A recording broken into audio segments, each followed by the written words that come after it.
which is very important from the roots. You will know whether the system is stable or not. Or we can use a rough array to check the stability of the control system from the characteristic equation. Now, there could be one problem here in many actual implementations. For example, one of the parameters of the control system is not known exactly, and they may change over time. So now, how do you assess the stability of such a control system? And this is where we are going to develop a very intuitive graphical sketch of the roots of the characteristic equation. The roots of the characteristic equation, and that's why we call it the root locus plot. We are able to sketch out what will happen to the roots of the characteristic equation as one of the parameter changes. Okay? Now we call it the root locus. We are only worrying about the case where the unknown parameter changes from 0 to infinity. Okay? There is another one where the unknown parameter k will change from 0 to minus infinity. That is called the complementary root locus sketch. Okay, we don't worry about that. Once you know the root locus, you may be able to extend to complementary root locus without much difficulty, as long as you know your complex numbers very well. You just have to change the phase. Yeah? You just have to change the phase. So to sketch a root locus, we have a set of rules. But this rule is in fact constructed from a very well understanding about characteristic equations. And if you know your complex number very well, you will be able to comprehend all these rules here. Okay, essentially, the properties of the phase of a complex number. The phase of a complex number. And this is mentioned also in the tutorial. So anyway, if you are given the open loop transfer function, given by this one here, suppose that we are able to factorize zeros and the poles. Of course, that is a separate problem altogether. Yeah? But for low order system, no issue. We are able to factorize them. So from this open loop transfer function, then the closed loop transfer function is given by this. Yeah? Given by this. So put it into this equation here. Equated to 0, we are only interested in this characteristic equation. In this characteristic equation. So now the open loop poles will be given by minus P1 minus P2 and so on, yeah, until minus Pn. The open loop zeros will be given by minus Z1 minus Z2 until minus Z here. Okay. So now look at this equation here. What happens when k is 0? When k is 0, distance disappear, right? Distance disappear. Then the roots of the characteristic equation is given by minus P1 minus P2 and so on. Straight away. Now what happens if k is very, very large, go to infinity? Then distance will disappear. Then distance will disappear, right, in relation to this, because k is very large. Overwhelm distance. So distance will disappear. Then the roots of the characteristic equation will be given by minus Z1 minus Z2 until minus Zn. Yeah? Something very straightforward to figure it out. So basically when you do the root locus sketch, you know what the starting point. The starting point will be from the open loop poles. And where's the ending point? The ending point will be at the open loop zeros. Minus Z1 minus Z2 to minus Zn. Yeah? But then there's a problem. There's a problem here. Typically in the control system, the n here is larger than n. So you have n starting point, and suddenly we end up with only n ending points. Is that possible? Cannot disappear, right? Something cannot disappear. So what will happen is that some of the poles, as you increase the k here, they will move to infinity. Now the problem, where is this infinity? Infinity is not just plus infinity minus infinity. Because in the complex plane, the roots is a complex number. In the complex plane, the infinity are those points on the big circle. Could be any of the point, and we need to know where they go to. Yeah, still we need to go where they go to at infinity. Alright? So there are the sets of rules that allow us to sketch it. So the first thing is when k goes 0, the starting points are from the open loop poles. Obvious. And rule number 2, as k tends to a large number, very large infinity here, then the roots will end up with the open loop zeros. And some of them will go to infinity. Some will go to infinity. Okay? And the number of branches of the root loci will be given by the number of roots. Obvious, right? Number of roots. Because the one that pole will just migrate and they will not disappear. Yeah? They will somehow be guided by the certain rules that we will construct later on. So the number of roots will be put n. So there will be literally n branches. There are literally n branches. Right? Now, complex number, if they occur, the roots, if they occur, they will always be conjugate pairs. If that's the case, the root locus must be symmetrical with respect to the real axis. Very important, yeah? you must do something, draw something sensible. The root locus must be symmetrical with respect to the real axis. Say for example this one here, right? Look, symmetrical with respect to the real axis, symmetrical with respect to the real axis. Now, one of them, these are the two starting points. Okay, start from here. As you increase the k, you move away, and then after some point they start to meet. After that, they break away. And one of them end up with this 0, the other one will go to infinity. Whereas over here, there are only 3 starting points here, the 3 is open to poles. And when k is infinity, one of them will go to where? One of them will go to infinity this way, and the other one will go to infinity this way. While the other one will go to infinity this way. Okay? So when you do the locus sketch, it's very important you must put in the arrow, including the block diagram that you draw. Must be sure to draw the arrow, otherwise it doesn't make sense. Yeah? Many of you tend to forget about arrows. So this one here, arrow is important.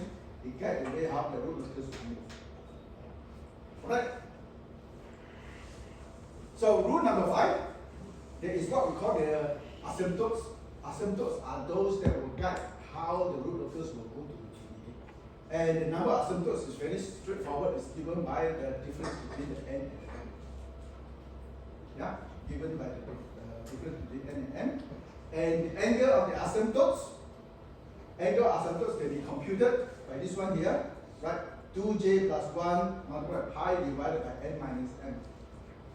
And then literally n minus m of m, starting from 0, 1, 2 until this number here. If n is 3, m is 1. So 3 minus 1 is 2. Right? Then you have to worry about the case when j is 0.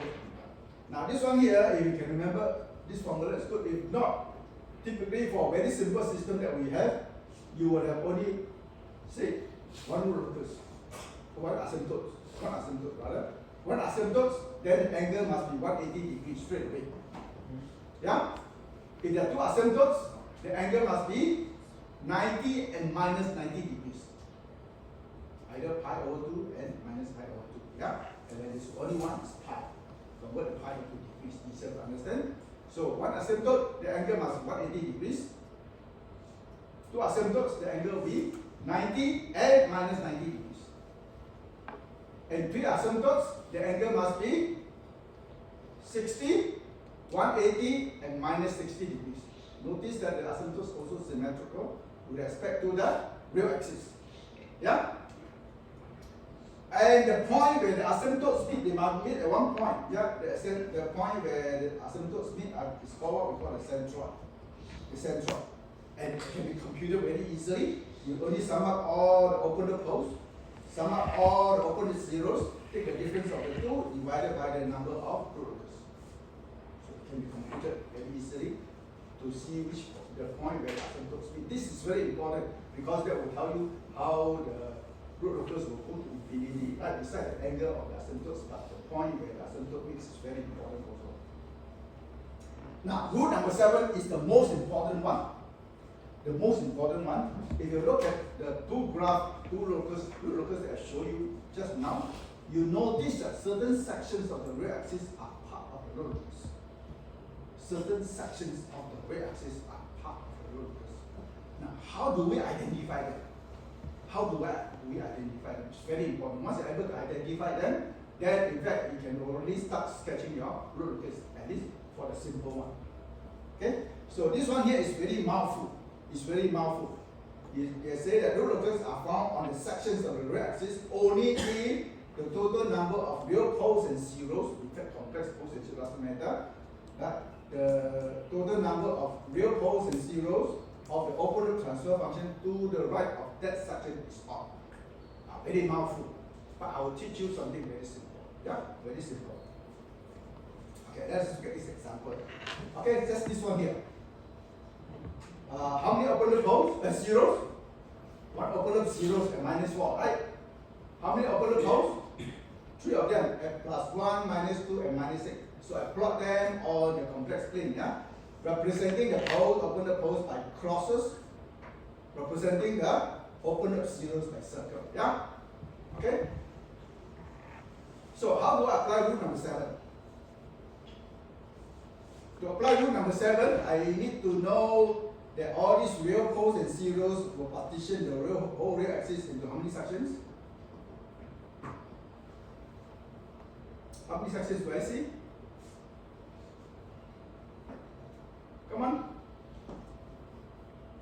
Hey, come on, how many sections do I see on the real line?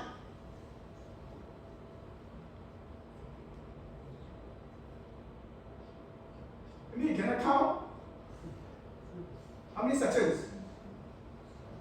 The poles and zeros on the real axis partition the whole real line into how many sections?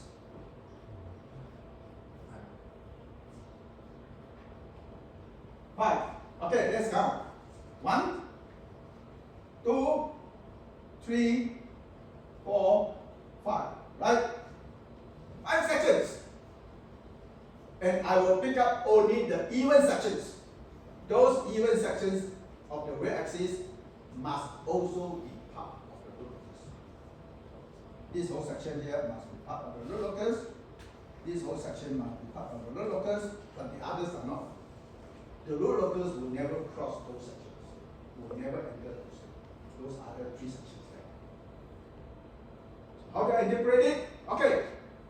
To the right of this section here, to the right of this first section here, any real poles and zeros? None, right? None is even. So it doesn't fit what I described just now. If you look at section 2 here, to the right of this section, how many poles and zeros? 1. 1 is odd, right? So this whole section must be part of your root locus. And likewise over here, to the right of this section, how many real poles and zeros? 2. 2 is even, so that doesn't fit the description just now, right?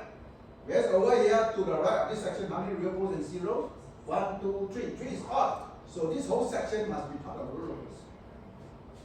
And this one here, no. Because to the right of this section, there are 4 poles and zeros, which is even. Yeah? So it's a very simple application once you understand this trick. Yeah? Rather than reading all those statements and try to memorize it, this is a lot easier to understand. Alright?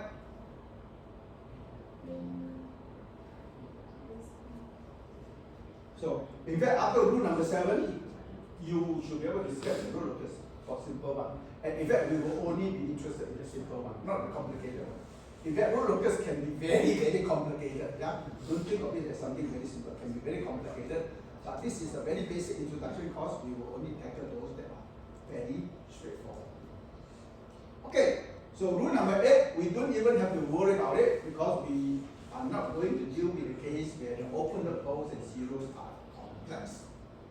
We will not deal with those cases. Although in the lecture notes we have one case where the roots, open poles or open zeros can be complex. Yeah, but that is good for illustration, but for actual sketching is going to be quite trying. Yeah, so we will not worry about this. So forget about rule number 8.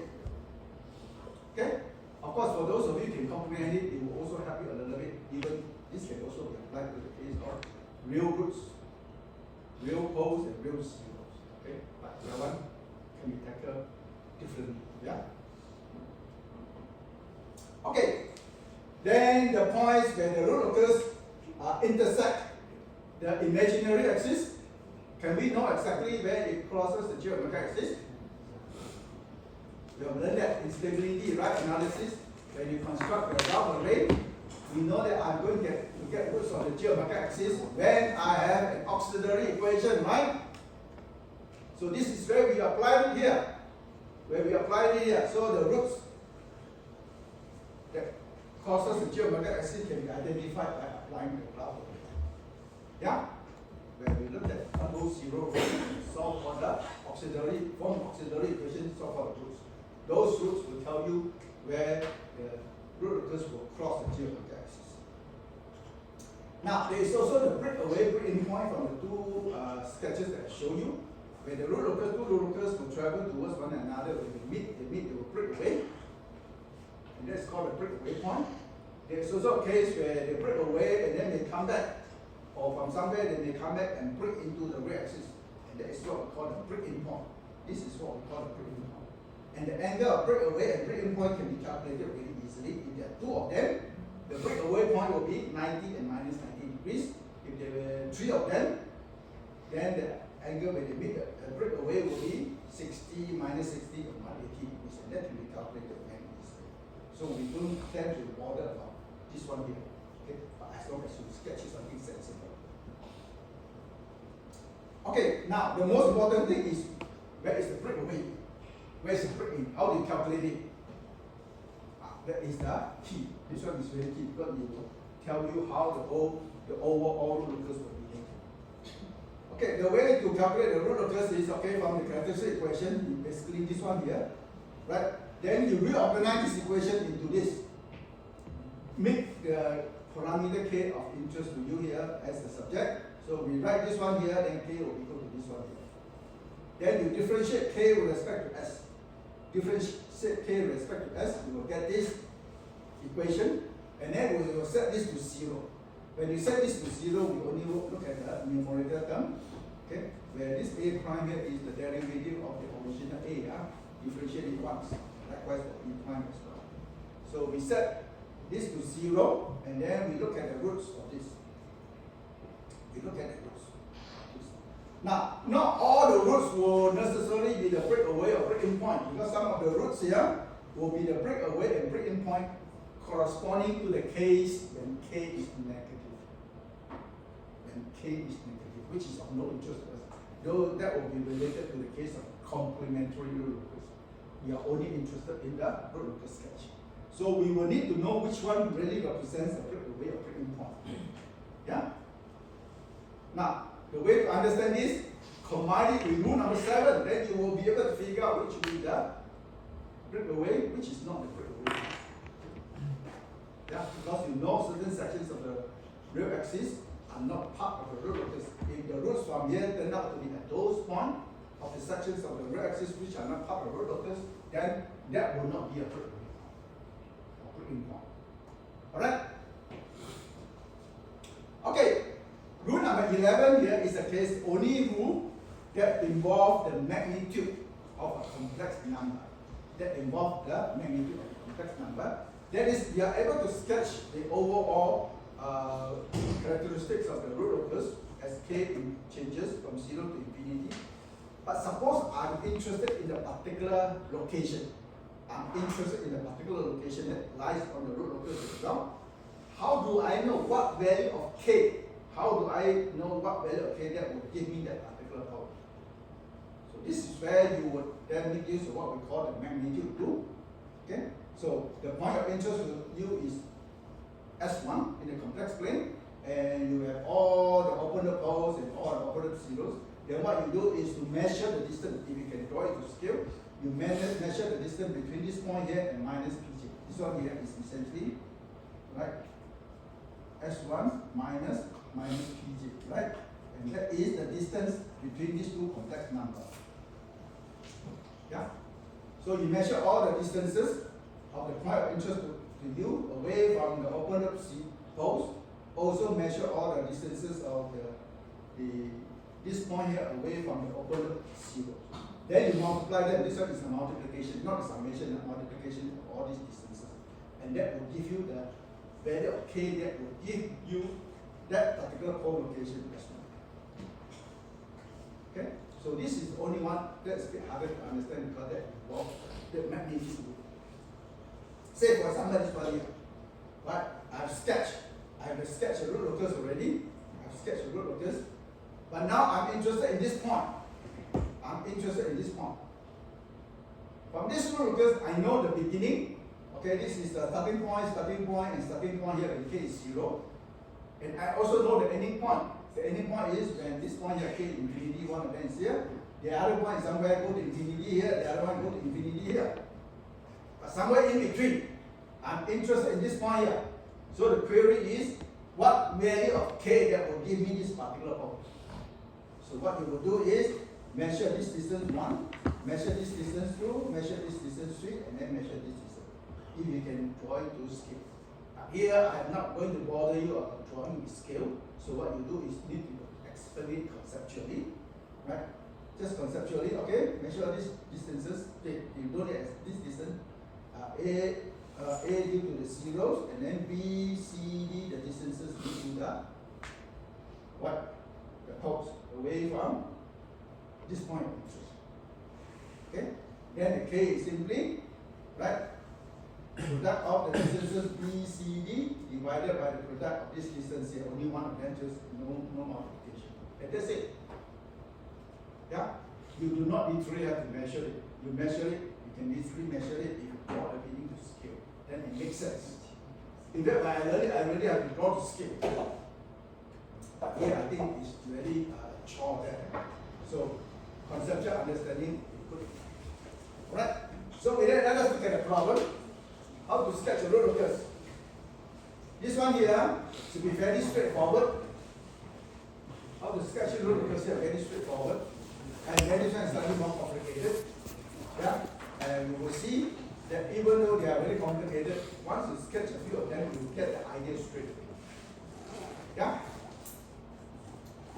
So let us look at the first one here. It says a first order open loop transfer function where K will go from 0 to infinity. Okay, this is just the open loop transfer function. Yeah? Then what's the characteristic equation?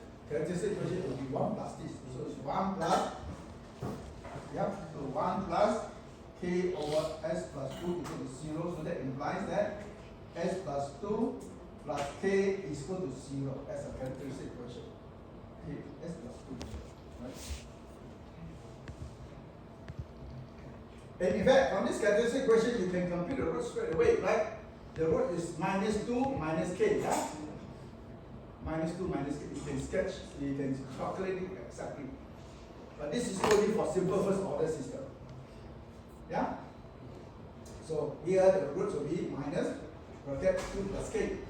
And clearly, as your K increases from 0 to infinity, this root will move from minus 2 to minus infinity. Yeah? But can we also sketch it? Graphical sketch rather than calculating it exactly.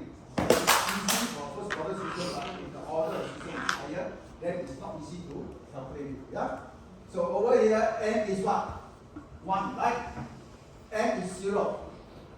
There's only one open loop. Oh, and minus 2. Any open loop 0, nothing, right? So n is 1, m is 0. So the number of asymptotes must be only 1, right? So what's the angle of asymptotes? 180 degrees. 180 degrees, cannot be anything else. Alright? So put the open loop holes there at minus 2 and draw your asymptotes. Where's asymptotes? 180 degrees. So must be this one, right? Dash dot line. Where it starts, doesn't matter. One asymptote is central. It doesn't intersect with any other asymptotes. So just like on the real axis here, only this part here, no, not here, right? Not here. 180 degrees, yeah? This is 180 degrees. The angle is always count from the positive real axis. So this is 180 degrees for the. Okay. Alright? So now let us invoke rule number 7. Invoke rule number 7. So this whole, there's only one pole on the real axis. It partitions the whole real axis into how many sections? 2 sections, right? 2 sections. 1, 2. So with respect to rule number 7, we will only pick up the second section, correct? Second section. So rule number 7, only one pole on the real axis. So we will pick up only the second sections, and this whole section must be part of the rule locus. Correct? Okay, then rule number 1, rule locus start from this starting point, right? So as you increase the K, can this pole go to the right? Cannot, right? Rule number 7 says so, because this whole section is not part of the rule locus. So this rule locus must move to the left. Can it go up or come down? Yes or no? Can this one here move upwards or downwards? Think about it. Can it go up or come down? You can't. One pole cannot become 2, because if there's one going up, there must be another one coming down, right? So it's just not possible. So this pole here can only move to the left as you increase the speed. And then it will move until it ends up where? At infinity, right? That's it. That's a rule locus. So the roots will change from minus 2 to minus infinity as you increase of a from 0 to infinity. So you see the concept about root locus, very straightforward, right? Graphical sketch. Yeah? Nothing magical. Something very straightforward and very visual as well. So this will be your root locus. That's it. So make sure you draw in the arrow, yeah? You can including this one here, so this one you go move to the left and then this one end at minus. Don't simply give me a sketch. This one go up somewhere, wandering around somewhere and come back. Cannot, yeah? Cannot happen. Alright? Now, this one here, for part B, there are two closure poles. If you look at the closure characteristic equation, you can in fact compute them exactly if you want to. Yeah, you can compute them. Second order polynomial, you can compute the roots easily. So you can but as you k increase from 0 to infinity, you have to compute each of the points. Very, very tedious, right? So let us use a graphical sketch. Okay, so in this case that n is 2, right? Look at the problem here. This one here. N is 2, right? 2 open up poles. 1 open up 0 and minus 2, right? So n is 2, n is 1.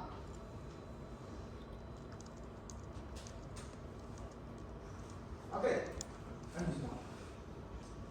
So how many asymptotes? 1. 1 asymptotes, correct? Because n is 2, n is 1, so n minus n is 1, so 1 asymptotes. So angle asymptotes must be 180 degrees. There is no centroid. Yeah, 1 asymptote, no centroid. It doesn't intersect with any other asymptotes. Only one of them. So it must be this one represented by dash dot line. Of course, place the 2 open up holes there at origin at minus 4 and then 1 open up 0 at minus 2. Okay? So now the most important rule is what? Rule number 7, right? I need to know that, okay, these 3 poles and zeros on the red axis, it partition the whole red axis into 3 plus 1 section. 3 of them on the red axis, so it partition the whole red axis into 3 plus 1 sections. So there are 4 sections. 1, 2, 3, 4. Yeah? It partition the open poles and zeros on the red axis, partition the whole red axis into 4 sections. And what do? We pick up only the even sections, right? Yeah? We only pick up the even sections. So we'll pick up the second sections and the fourth section, right? So tighten it. Yeah? Tighten it. So we pick up the second and the fourth sections. And then remembering rule number 1, the pole will start from here and from here, 2 starting points, yeah? 2 starting points.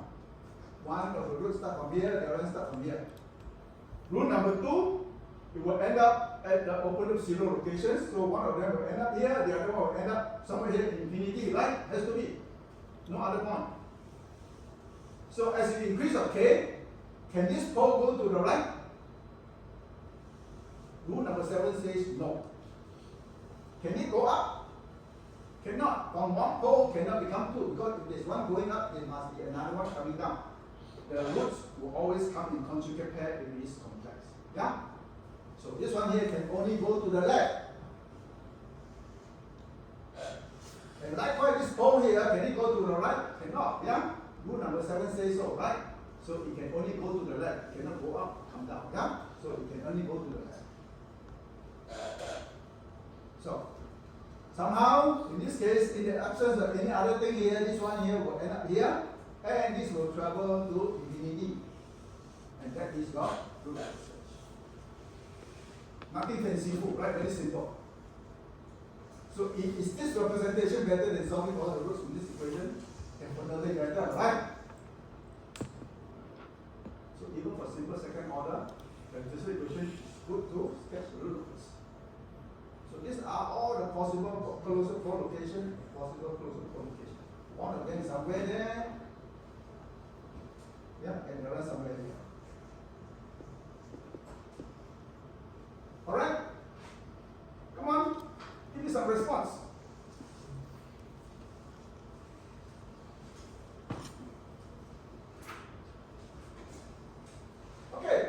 one.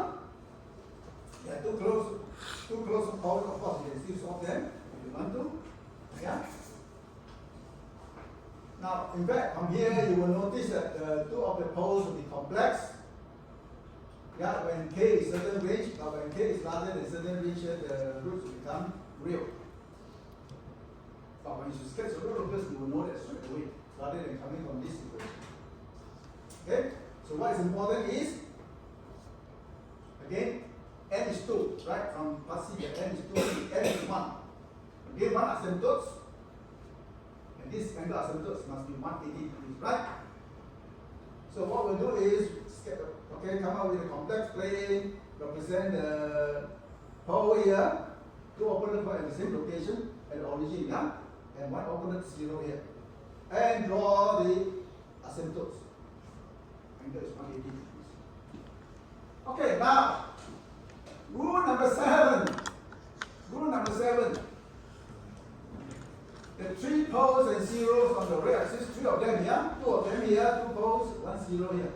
We partition the whole ray axis into how many sections? Yes? 3. He said 3. How about the others? 4. Come again? I hear 4. 4. Explain to me where are the 4 sections?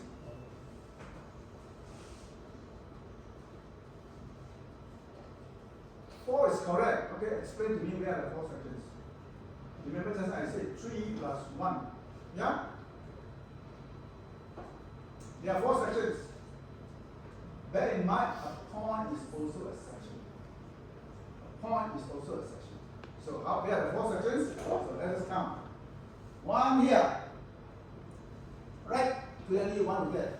To the right of this section is nothing. Yeah? But still a section. The second section is where? This point here. A point is also a section. If you cannot see, suppose these 2 poles are separated by a small amount. Then you see a small section, right? So in the limit, they collapse to a single point. This is very important, yeah? And the third section is here. Yeah? Then the 4th section is here. Okay? Alright? So you pick up the even sections, second and the 4th section, that will be part of the root locus. Yeah? The second and the 4th section will be part of the root locus. So you pick it up. So this point here and this whole section. Yeah? And of course, we actually tackle here. Okay? This point here. One single point. Okay? So now, interesting thing now, there are 2 poles here. As you increase the K, this pole will start to move, right? These 2 poles will start to move. Can it go to the right? Can it go to the left? Cannot, because rule number 7 says so. Section 1 and section 3 will not be part of the root locus, right? So what can it happen? Where can it go? It don't stay put, right? So it must move away from the 2 poles here, location here. So one of them will go up, the other one will come down in a complementary manner, okay, conjugate manner. So 2 of them, the breakaway point, the angle must be 90 and minus 90 degrees. Initially it will go up 90 degrees, the other come up 90 degrees. Initially only, yeah? But after that, it will start to move away from that vertical line. Yeah? So here, one of ending point is here. They will on the one end up here. The other one must end up where? Here, right? End up at infinity. So this part of the root locus must come from where? Must come from these 2, right? So you can imagine that this one will go up, this one will come down, but after a while it will start to move away and then come in here, one of them, then the other one coming this way. So when they meet here, now break in point, and then after they meet in, break in, then the other one will move to here, then the other one will go to here. Yeah? So you can calculate, not sure if you calculate, take away break in point, calculate then. Okay, we organize this equation into this one and then differentiate it, send it to 0. So typically you have something very simple. Something very simple. What's the definition of that? The bottom here. Can you check? Are they working?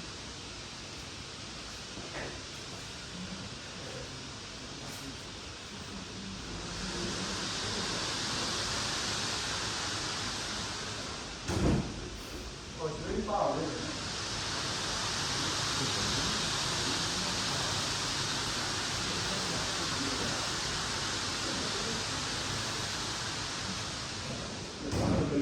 Starting the gas.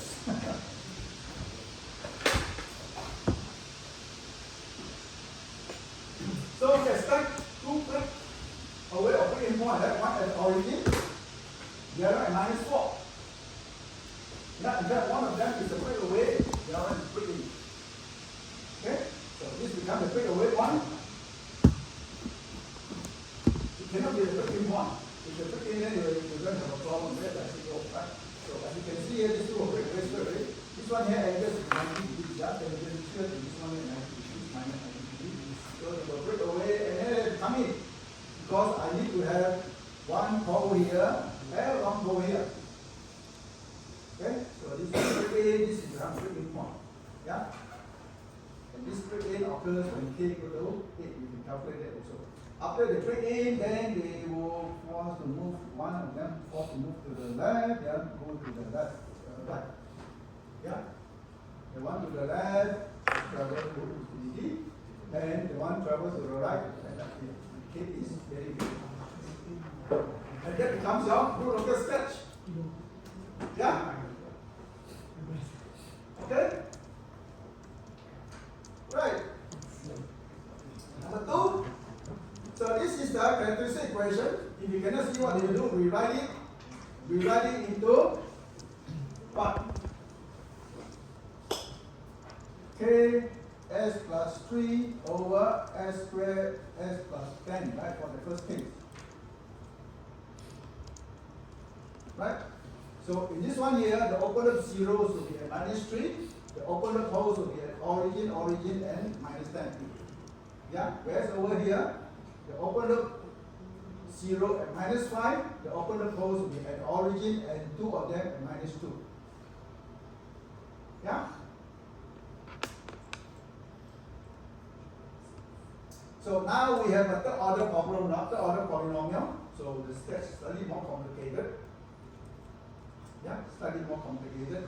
But still, once you know the rule of construction, you can still sketch the roots of the characteristic equation as your k changes from 0 to infinity in a very simple manner.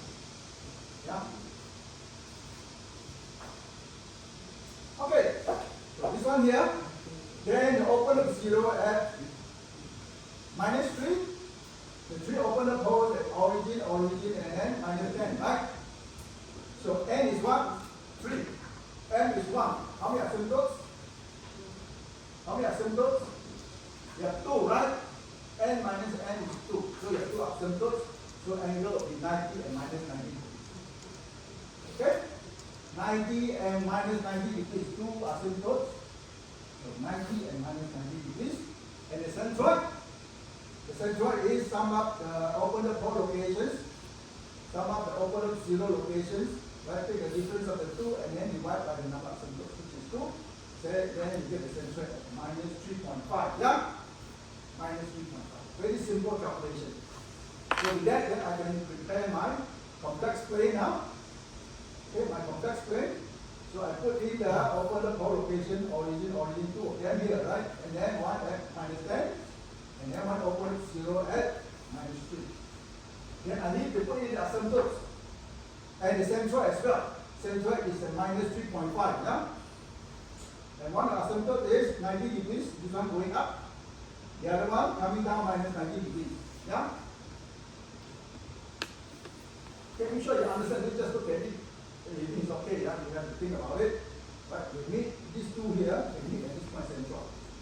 Okay, once that's done, then we will invoke rule number what? 7, right? Rule number 7. I need to decide on the number of sections that I have here on the y-axis. Since there are 4 poles and 0 on the y-axis, we partition the whole y-axis in how many sections? 5, right? Yeah? 5. So 1,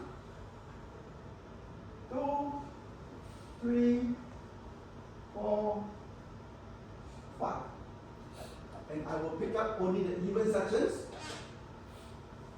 The even sections of the y-axis will be part of the root locus.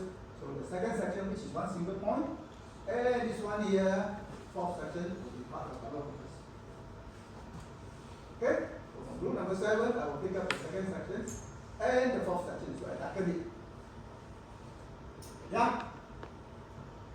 So this one here, 2 of them, they will have to move away. Cannot go to the right, cannot go to the left. Poor guy, right? So one guy will be forced to go up, the other will be forced to come down. Okay? But it doesn't really go up vertically. Only initially, tangentially going up, tangentially coming down. After that, they will move away, guided by the influence of the other poles and 0. So this will have to come in. This will have to come in, and this will also have to come in on the negative imaginary axis. Then there must be a break-in point. So they will come in and break in the same point.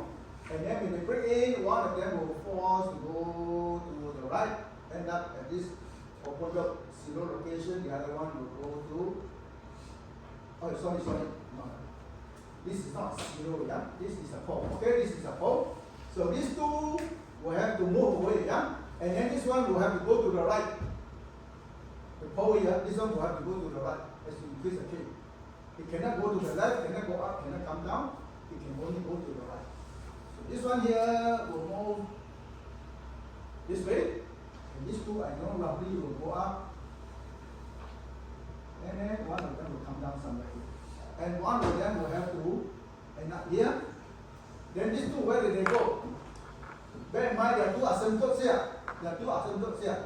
So one of these asymptotes here will guide how these root locus will move, and then this one here will, this asymptote here will guide how these root locus will move. Right? So let us see. Let us check the crossing of geometric axis first. Okay, so from the characteristic equations, you form the round array, and you get 1 whole 0 rows in your K is 0. In K is 0, this is 0, right? So you form the auxiliary equation from here. Yeah? Form the auxiliary equation from here. And the roots is just 2 of them at the origin. Origin also on the root locus, on the geometric axis, right? So that is the only point where the root locus will touch or cross the j omega axis. So this only happens at the beginning when K is 0. After that, it will never cross the j omega axis. So from here, you know that these two here cannot go the funny way, go to the right hand side. No. Yeah? This is only starting point here, then it must come to move to the left. Okay? It must move to the left here as well, guided by these two asymptotes. Alright. So the break-in point, right? We expect the break-away point to be at where? From rule number 7, we expect this break-away point, right? Do we expect a break-in point? No, right? We do not expect a break-in point. So only break-away point here. So let us see. So we organize the characteristic equation to make K the subject. You get this one. So differentiate it, you get this third order polynomial. You get this third order polynomial, you get the roots. This is the complicated one. You get the order polynomial, but this day no sweat. The calculator can solve for the roots. Okay? You will get the 3 roots. The only one that makes sense is the one at the origin. The only one that makes sense at the origin. The other two are complex roots. Complex roots. So I do not get a break-in point at the complex root. Okay? This will not be the valid one. So this is the only one. So this is the break-away point now confirmed. No other break-away or break-in point on the y-axis. So confirm that these two will move away, and then this one here will go to the right, and this will end up somewhere here, and then this will be guided by the asymptotes. We go to DVD, and this will also be guided these two are symmetrical, yeah? Of course, you avoid, you cannot avoid exactly symmetrical, but you don't avoid something that is way off. Yeah? Why it must be symmetrical? Because if there's one pole here, there must be a conjugate somewhere here, right?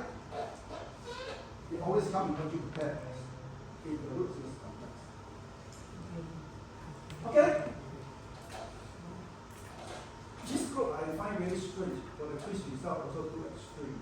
A large number of full marks. Also quite a number struggle. Okay, this group is very strange.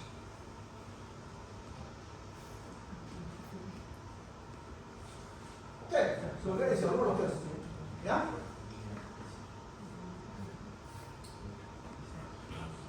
Okay, the second part changes slightly, yeah? Changes slightly, and let's see what happens. So again, m is 3, m is 1, so the number of asymptotes is 2. So straight away, the angle of asymptotes will be simply 90 and minus 90.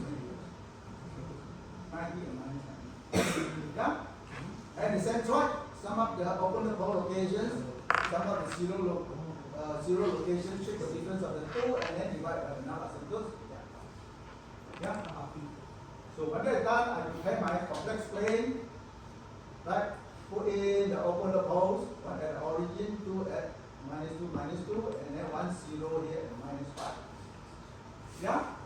And then put in my asymptotes. The centroid is half. You can write half plane, okay? So one of them going up 90 degrees, the other coming down minus 90 degrees. Right? So the next thing is I'm going to invoke rule number 7. I need to identify the sections of the red axis which is part of the root locus. So since there are 4 of them, whether they are repeated or not yet, I don't care. There are 4 poles on the 4 poles and zeros on the red axis. It must partition it into 5 sections. So the first section is here. Second section is here. The third section is this point. Fourth section is here. Fifth section is here.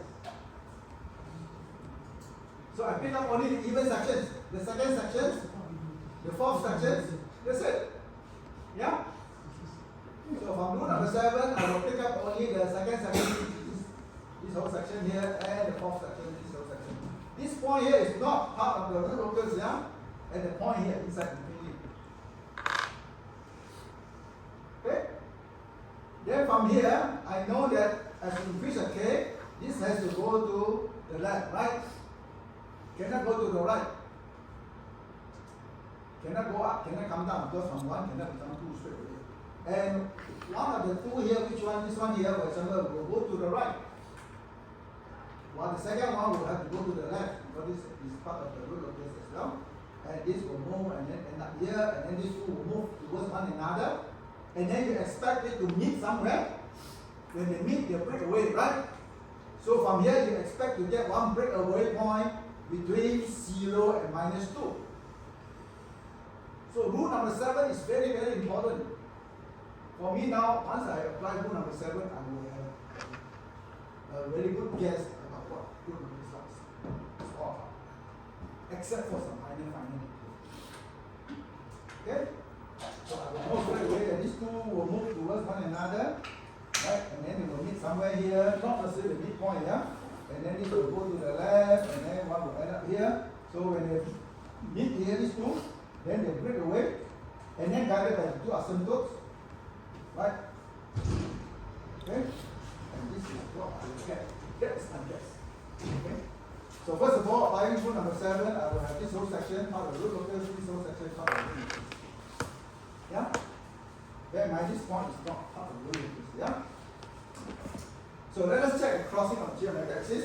Now here we expect it to have a crossing of the geometric axis, right? Here also crossing of the geometric axis. So we construct the round array. So you get one whole 0 row if k is 16. Then I form the auxiliary equation from the row just above it, which is 4s squared plus 5 times k, but k must be 16. So put that in, then the 2 roots will be s plus or minus j. 4.47. And indeed, your crossing of geometric axis. Okay, so I know can go back here, pinpoint this location exactly, this location exactly. Plus or minus G 4 cosine.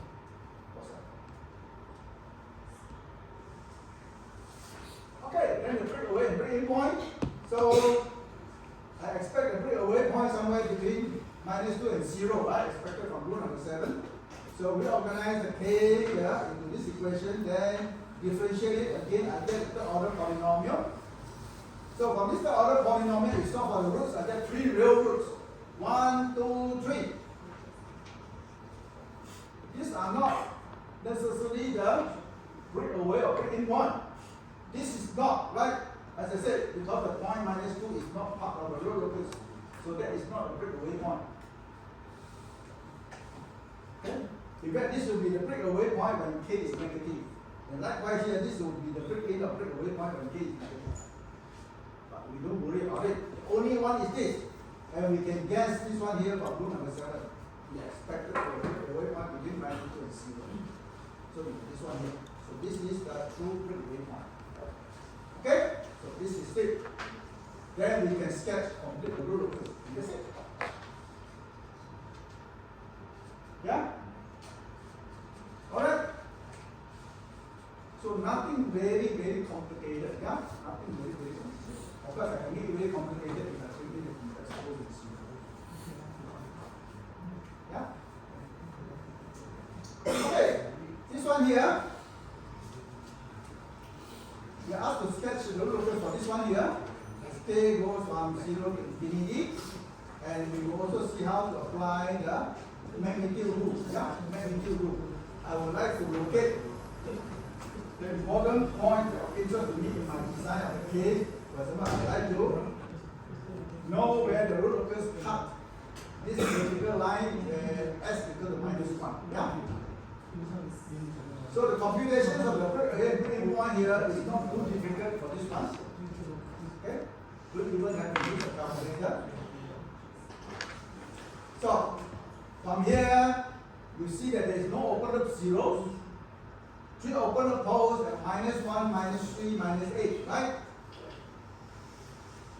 So your n is 3, your m is 0. No open loop 0, right? K nothing, by nothing. So n is 0, n is 3. So how many asymptotes? N minus m is 3. So 3 asymptotes. 3 asymptotes. So the angle of asymptotes will be 60 minus 60 and 180. So notice the asymptote is also symmetrical with respect to the ray axis. Yeah? And the 3 asymptotes must meet the one single point which is called the centroid. So I sum up the open loop pole locations, sum up the 0 locations, take the difference of the 2 divided by the number of asymptotes, and the centroid is at -4. Then I can prepare my complex plane now. Okay? 3 poles here, represented by crosses. No open loop 0, so I don't worry about it. Then I have 3 asymptotes. One is 60 degrees, the other one -60 degrees, the third one is 180 degrees. Yeah? Now you notice I draw here, it doesn't represent 60 degrees. That's because I did not scale my vertical axis. Yeah? I can scale it, then this will be 60 degrees or so, right? Depending on how you do the scaling of the vertical axis. So for this one here, I'm not very particular the vertical axis. You don't have to scale it. But for the horizontal axis, you must try to scale them appropriately, otherwise the rule locus can be sketched as something must sense.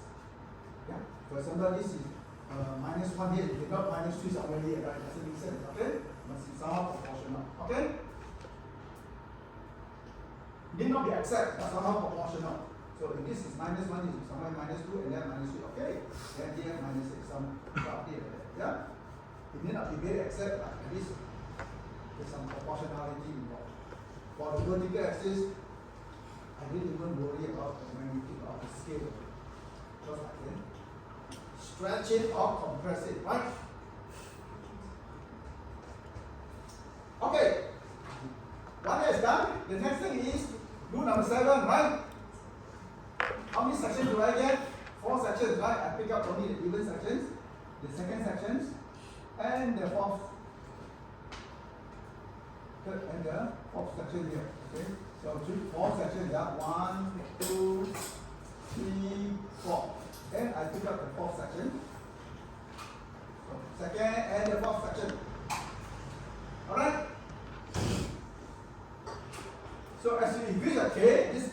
to the left, cannot go to the right. Go to the left and slowly you can expect that this will go to infinity. Yeah?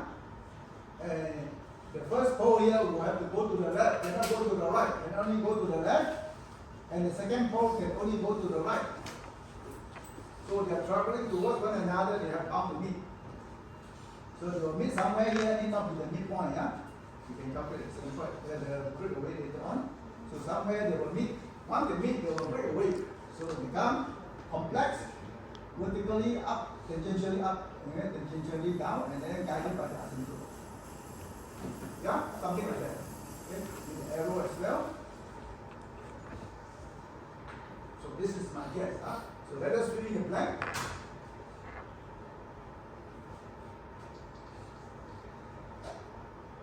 Okay, check the crossing of geometric axis first. Okay, construct the rough array. Right, you get one whole row of 0 if k is 396. So form the auxiliary equation on the row just a little bit, and then solve for the roots. The roots will be plus or minus j 5.92. Okay, you know it's crossing of geometric axis. Okay, and the breakaway breaking point. In that mind, we expect one breakaway point where between -3 and -1, right? From rule number 7. So rule number 7 is the most important rule. Okay?